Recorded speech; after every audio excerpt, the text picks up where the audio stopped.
Monsieur le ministre de la Communication, une question d'actualité. Depuis ce matin, même depuis hier, beaucoup des médias annoncent que l'AFC M23 est en train de se retirer de Uvira. Et ce sont des annonces des médias du monde. Qu'en dites-vous? Ce ne sont pas que les annonces de médias. J'ai cru voir un courrier plutôt dans ce sens. Mais vous savez, d'abord, ils n'auraient jamais dû être à Uvira. Ça, c'est le point de départ. Mais après, nous connaissons la méthode, nous connaissons la tactique. Que vaut un retrait sans départ?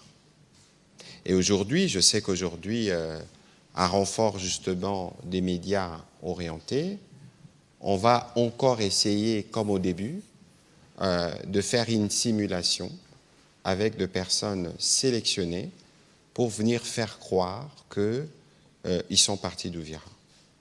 De toute évidence, ils n'auraient jamais dû y être, comme je le disais en début, et pour nous, toutes les déclarations qu'ils font, en réalité, ne valent rien. Parce que nous connaissons justement la tactique de la désinformation, nous connaissons aussi les justificatifs. Pour rappel, à Uvira, il n'y a pas des FDLR.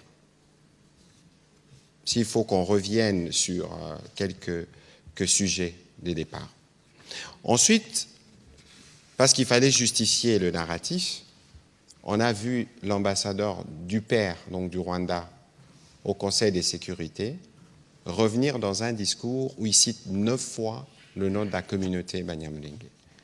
Et donc, cette tentative ou cette nouvelle initiative n'est qu'une manière de contourner l'attention de la communauté internationale, qui s'est déjà exprimée clairement là-dessus, spécialement le gouvernement américain, qui disait qu'ils doivent quitter Uvira, et pour nous, ils doivent quitter toutes les parties de la République démocratique du Congo. Et donc, dans ces jeux malsains, connaissant leur méthode, sûrement qu'ils vont laisser des agents infiltrés dans la ville. Et ces agents peuvent avoir le mandat d'identifier nos compatriotes membres de cette communauté, faire ce que le père et le fils savent faire et recréer encore un autre narratif. Ça, c'est le schéma classique qui est connu. De toute évidence, pour nous, pour toutes les parties d'ailleurs du pays sous occupation, nous avons déjà travaillé sur des plans de restauration de l'autorité de l'État.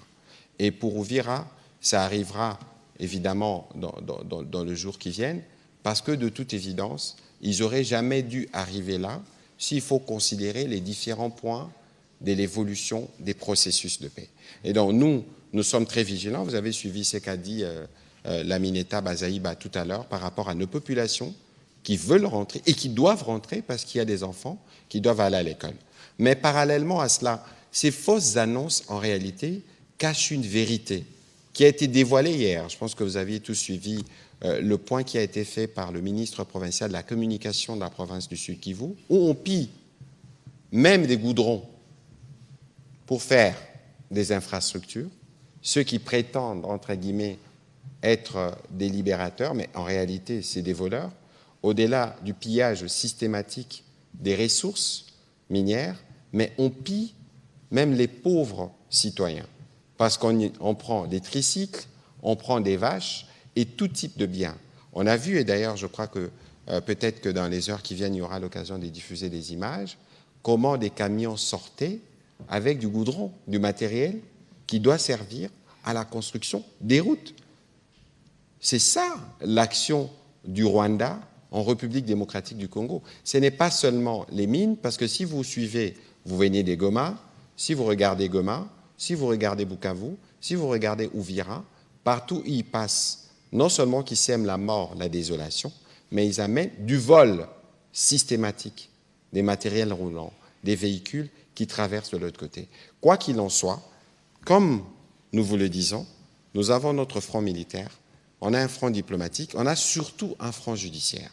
Je crois que bien au-delà de tous ces processus de paix, il y aura un moment où nous en sortirons, mais il y aura aussi un moment où la justice devra être faite. Voilà. Merci.